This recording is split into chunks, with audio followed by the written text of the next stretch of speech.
नमस्कार दोस्तों, मैं सुनीता कुमारी आपके अपने YouTube चैनल SK हिंदी में आपका स्वागत है।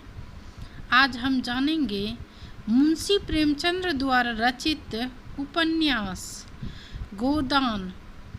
इनका प्रकाशन वर्ष है 1936 ईस्वी। मित्रों, वीडियो को पूरा देखने का प्रयास करेंगे और आप हमारे चैनल के प्लेलिस्ट में जाकर अपने उपयोगी वीडियो को देख सकते हैं। दोस्तों, वीडियो अगर आपको पसंद आ रहा हो तो मेरे चैनल को सब्सक्राइब करना ना भूलें और लाइक और शेयर अपने दोस्तों के बीच अधिक से अधिक कर दें।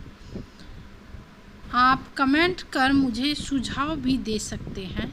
जो नए स्टूडेंट मेरे वीडियो को देख रहे हैं उनसे विनती है कि वो वीडियो को सब्सक्राइब करना ना भूलें ताकि मेरे वीडियो का नया नोटिफिकेशन उन तक यथाशीघ्र पहुँचे। दोस्तों, गोदान उपन्यास का समीक्षा और पात्र परिचय जो कि इस प्रकार से है। सन 1936 में प्रकाशित गोदान उपन्यास मुंशी प्रेमचंद्र का सबसे महत्वपूर्ण उपन्यास है। प्रायः सभी आलोचकों का यह मत है कि गोदान प्रेमचंद्र के उपन्यासों का शिरोमणि है। इसमें उपन्यास कला अपने पूरे वैभव और सौंदर्य के साथ प्रकट हुई है। प्रेमचंद्र जी के उपन्यास गोदान को लिखने का उद्देश्य गांधी जी के राम राज्य जैसे समाज की स्थापना करना है, जहाँ अत्याचार, अन्याय, शोषण, सामाजिक विषमताओं और विरूपताओं से रहित हो। कथा वस्तु गोदान उपन्यास की कथा औपनिवेशिक शासन के अंतर्गत किसान का महाजनी व्यवस्था के अंतर्गत सामाजिक कुरूपता, शोषण, अत्याचार से उत्पन्न भारतीय कृषक जीवन के संघर्ष की कथा है। इसमें दो कहानियां साथ साथ चलती हैं, एक ग्रामीण जीवन से संबंधित और दूसरी शहरी जीवन से संबंधित। गुलाब राय के विचारों अनुसार ग्रामीण कथा को मुख्य और नगर कथा गौण अथवा प्रासंगिक मानते हैं। इन दोनों कहानियों का संबंध स्थापना राय साहब और गोबर द्वारा होता है। राय साहब के यहाँ रामलीला देखने के लिए नगर के संभ्रांत और गोबर मजदूर बनकर जाता है, वहाँ इन लोगों के संपर्क में आता है। इस प्रकार हुए दोनों कथाएं एक दूसरे के साथ मिल जाती हैं।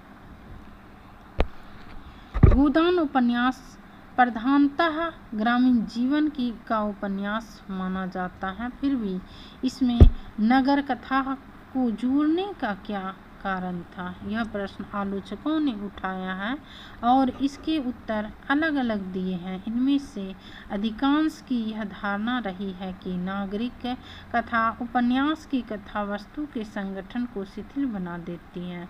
मूल कथा से उसका तारतम्य नहीं बैठ पाता, परंतु यह आलोचना करने का शुद्ध शास्त्रीय दृष्टिकोण है। प्रेमचंद्र गोदान में भारतीय समाज का समग्र चित्र उतारना चाहते थे, जिसका प्रमुख भाग गांव में बिखरा पड़ा है। उन्होंने इसमें किसानों के होने वाले उस शोषण का चित्रण किया है जिससे प्रत्यक्ष रूप से तो जमींदार करते हैं और प्रत्यक्ष रूप से नगर वाले।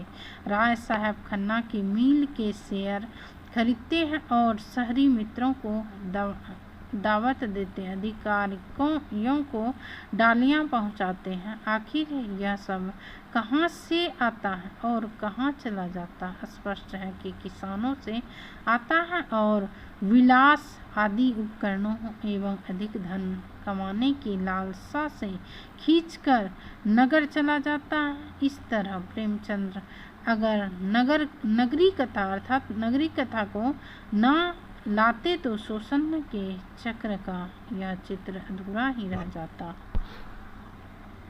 ग्रामीण जीवन शहरी जीवन की तुलना में अधिक सुंदर, पवित्र और सादा होता है। नगरों में विलास है, सौंदर्यीकरण है, इसीलिए पाप है। यह सारी बात देखने के लिए गोदान में शहरी कथा को जोड़ना कला एवं उद्देश्य की दृष्टि से अत्यंत महत्वपूर्ण था और यही प्रेमचंद्र ने किया।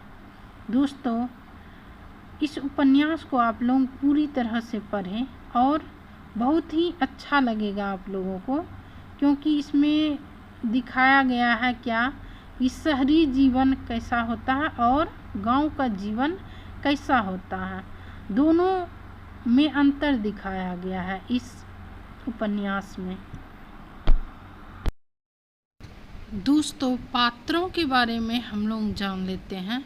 पहले गांव के पात्र के बारे में जानते हैं। गांव के पात्र में होते हैं होरी, धनिया, गोबर, दाता, दीन।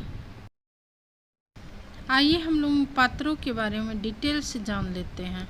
होरी जो है एक गरीब किसान है जिसकी शादी धनिया से हुई है। उसकी 2 बेटियां सोना, रूपा और एक बेटा गोबर है। उसके 2 छोटे भाई हैं जिसकी वह हमेशा मदद करने के लिए तत्पर रहता है। धनिया दूसरा पात्र होरी की पत्नी है। वह निडर और साहसी है, अन्याय को बर्दाश्त नहीं कर सकती। अगर उसकी आंखों के सामने किसी के साथ कोई अन्याय कर रहा हो तो वह बर्दाश्त नहीं कर सकती। दोस्तों, इस उपन्यास में होरी और धनिया दोनों मुख्य पात्र हैं जो कि नायक और नायिका के रूप में जाना जाता है। गोबर जो है उसका बेटा धनिया और होरी का बेटा है। वह झुनिया के प्रेम में पड़ जाता है और झुनिया गर्भवती हो जाती है। होरी के डर के कारण गोबर शहर भाग जाता है। और दाता दीन एक ब्राह्मण और लालची साहूकार है। वह होरी को निम्न वर्ग की लड़की झुनिया को अपने घर पनाह देने के लिए दंडित करता है। दोस्तों, गोबर को अदर कास्ट में प्रेम हो जाता है और उसका नाम रहता है झुनिया।